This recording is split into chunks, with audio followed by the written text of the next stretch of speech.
Les automotrices classiques étaient toute une gamme de machines typiques de Belgique et qui faisaient tout. Train IC, train IR, train L, train P, on les voyait partout. De Liège à Mons, de Bruxelles à Anvers et bien entendu, en tant que conducteur, j'ai pu rouler énormément sur cette machine iconique. Alors le but n'est pas de faire une description complète de la machine, on peut trouver ça facilement sur internet, mais fin 2024, l'intégralité du parc encore en service fut radiée et je voulais ouvrir mes archives, que ce soit les photos que j'ai prises depuis 2013 ou les histoires que j'ai à raconter sur ce matériel. Alors, légère description malgré tout. Les premiers prototypes datent des années 30, mais la vraie première sous-série des classiques date de 1950 avec une couleur verte et jaune typique des engins de cette époque. J'ai pu la rencontrer au musée du PFT, le patrimoine ferroviaire et tourisme en Belgique à Saint-Guilain, où elle est préservée par les bénévoles de l'association. Elle est magnifiquement bien conservée sous ce hangar lumineux et on remarque que la caisse est quelque peu différente. On le remarque bien quand on la voit de face, mais tous les éléments caractéristiques sont là. Le poste de conduite sur le côté, la porte d'about, les phares et l'attelage Enrico. Mais elle fut radiée bien avant que je sois conducteur. J'ai pu conduire les fameuses AM62 produites en 1962. Malheureusement, je n'ai aucune photographie car c'est une époque où je ne le faisais pas. Malgré tout, j'ai roulé avec une sous-série un peu particulière, les ex-Sabena, des automotrices classiques prévues initialement pour le transport de bagages vers l'aéroport de Bruxelles-Zaventem où opérait la société Sabena, d'où son nom. Et ça, j'ai quelques photos. Dans une livrée rouge-bordeaux comme pour les AM62, le poste de conduite est exactement le même que ces dernières. Très archaïque, tout est là avec son robinet de frein FVEL 5 à droite, sa radio GSM-R plus haut et le manipulateur de traction à gauche et la fameuse boîte à clés au milieu. Oui, c'est spartiate et vieillot, mais c'est la base de toutes les rames classiques. La différence avec les AM62, c'est cet immense fourgon. Je l'appelais personnellement la piste de bowling. J'ai gardé un souvenir des AM62, cette plaque de la Brugeoise et Nivelle, fabricant belge de ces machines. Elle est toujours chez moi, en souvenir. Cette livrée rouge-bordeaux avait été apposée par un tagger sur les dernières rames grises.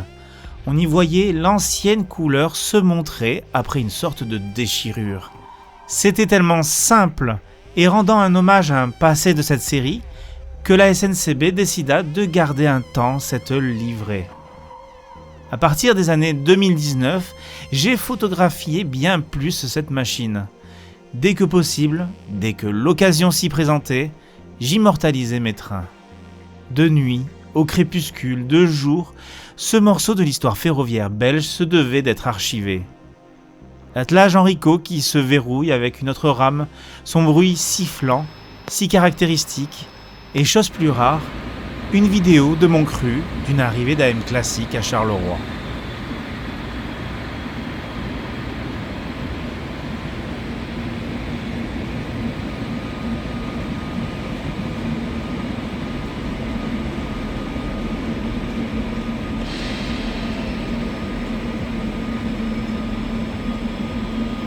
Concernant l'intérieur de la classique, j'avais fait une petite vidéo en 2023 pour prévenir de la radiation totale de cette série d'automotrices. Bon, avec la fatigue, j'ai perdu certains mots, j'essaye de corriger, mais je vais la laisser assez brute. Bonjour à tous, je vais vous présenter la petite machine, une petite machine qui va peut-être bientôt plus rouler. D'ailleurs, ça sera quand ça ne roulera plus cette vidéo.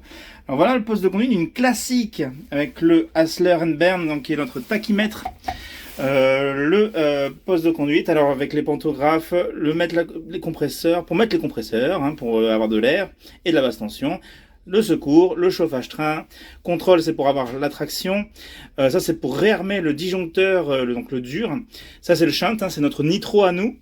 Et ça c'est la boîte frein, c'est-à-dire qu'on doit déverrouiller avec le frein, ouvrir les portes et les lampes, le deuxième shunt, parce qu'il y a un deuxième shunt, je l'expliquerai peut-être en vidéo. Et ça, donc on a un truc de frein, donc un robinet de frein FVL5, le frein de parking ici, et on a les disjoncteurs derrière du poste. là. Et ici, la nourrice, qui permet d'avoir de l'air quand elle est à plat. On met une réserve d'air là-dedans. Jamais la serrer à fond, de toute façon. Voilà, donc ici, l'armoire haute tension. Ici, c'est les clés, la boîte à clés. Hop là, là c'est l'armoire haute tension, on va fermer. Ici, on s'en fout, on me voit un peu, mais c'est pas grave. Ici, c'est pour le chauffage, on s'en fout un petit peu, je dois avouer. Ah, j'ai oublié de le dire un truc. Ici, frein à vis. On a la lampe qui me dit bien que le frein à vis est mis. Frein à vis. Hop là, on continue. Je pense que vous connaissez à peu près tous une classique. Si vous êtes allé en Belgique, vous avez les toilettes. On continue. Alors là, on est sur une classique de 900, donc on est sur un Thyristor. On n'a pas de GH dans celle-là. J'expliquerai peut-être ce que c'est. Waouh! Ça, je fais une vidéo souvenir. J'espère que... Là, c'est la première classe. On était dans la seconde, voilà la première. Ici, nous avons le fourgon. Un truc un peu différent. Donc, je vais... Voilà les disjoncteurs avec les WC en panne. Super. Des battes, etc. Bon, on s'en fout. L'attelage de secours, qui est juste là. L'extincteur, la perche.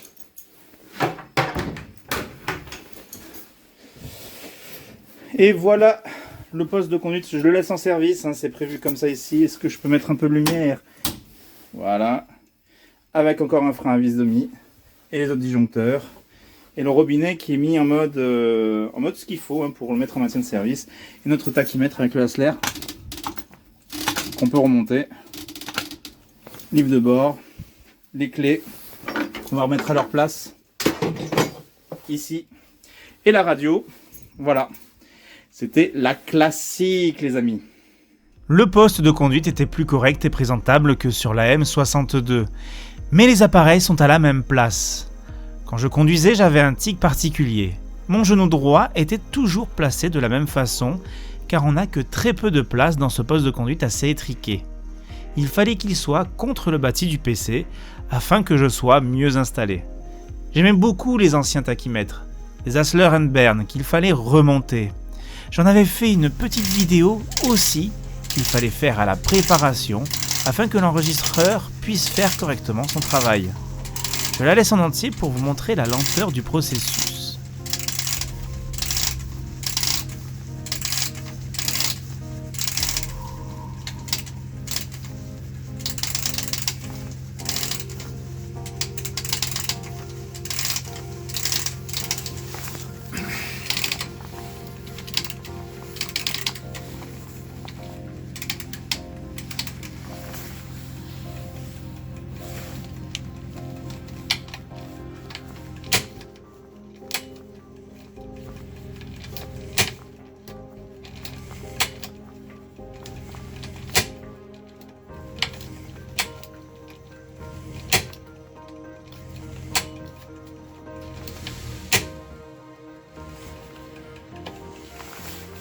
Les classiques, à l'intérieur, avaient une ambiance particulière, de jour comme de nuit, où l'éclairage donnait un charme unique.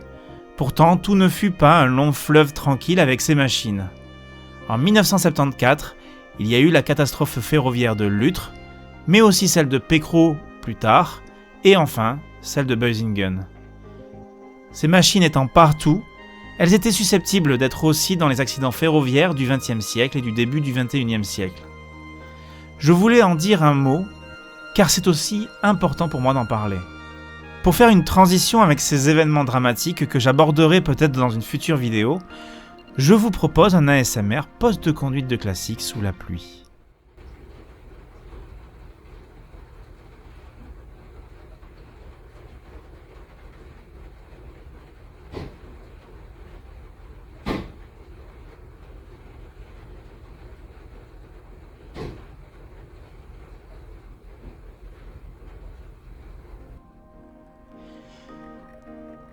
Ces classiques ayant vécu depuis plus de 40 ans m'ont créé des soucis. C'est ma première détresse. Une détresse en Belgique, c'est quand on ne peut plus continuer de rouler avec un train suite à une avarie importante. Préparée à la Louvière Sud, cette machine n'a jamais pu arriver à la Louvière Centre. J'avais perdu tous mes moteurs après un enrayage important de mes roues. Sur cette photo de très mauvaise qualité, on voit le signal mobile rouge en attendant qu'un train de secours arrive. Parfois, c'était moi le train de secours, comme ici, où on voit bien que le pantographe de la première est levé, mais pas sur la seconde.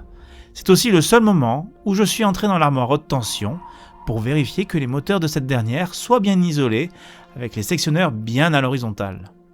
Et le crépuscule arriva. Déjà cette première machine cannibalisée à l'atelier de Charleroi.